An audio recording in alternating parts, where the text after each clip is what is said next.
તો આજે ડેડિયાપાડામાં ખુશીનો માહોલ છવાયેલો છે, કેમ કે આજે જે ખેડૂતો હતા એ 6 ખેડૂતો હતા, એ 6 ખેડૂતો આજે જેલની બહાર આવવાના છે। ત્યારે આજે ડેડિયાપાડાની અંદર રેલી થવાની પણ શક્યતા વધી ગઈ છે।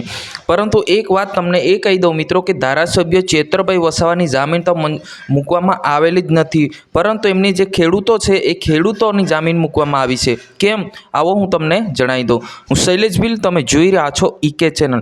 મિત્રો આજે આપણે વાત કરવા જઈ રહ્યા છે છેલ્લા 20 દિવસથી જેલની અંદર બંધ આમ આદમી પાર્ટીના નેતા તેમજ ખેડૂતો સાથે જે 7 વર્ષની સજા કરવામાં આવી એને લઈને જે જામીન હાઈકોર્ટમાં આજે ચાલવાના છે, ત્યારે ટૂંક જ સમયમાં એમનો જે ચુકાદો છે હાઈકોર્ટમાંથી આવવાનો છે।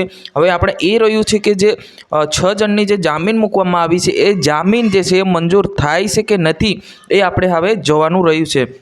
પરંતુ એક વાતને એ છે મિત્રો કે ચેતર વસાવા એવું કહી રહ્યા છે કે જ્યારે આ જે ખેડૂતો જે છે એ ખેડૂતો બહાર નીકળે જ પછી મારી જામીન અરજી કરવાની છે, ત્યાર સુધી મારી જામીન અરજી કરવાની નથી।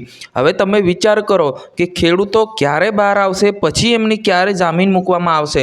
એ વાત એ છે કે ભાઈ કે આ જે ખેડૂતો બહાર આવશે જ પછી એમની જામીન જે છે એ મૂકવામાં આવશે, કેમ કે જે રીતના 3 મહિલા અને 3 પુરુષો એની સાથે ચેતરભાઈ વસાવા સાથે 4 પુરુષો ટોટલ બંધ છે, ત્યારે આજે એમની હાઈકોર્ટમાંથી સુનાવણી થવા જઈ રહી છે। હવે 12 વાગ્યાના આજુબાજુ ગાળાની અંદર જે એમની સુનાવણી આવવાની છે અને તમને લાઈવ બતાવીશું, અને શું દલીલો થઈ છે, શું કોર્ટની અંદર ચુકાદો આવે છે એ પણ તમને અમે લાઈવ બતાવીશું।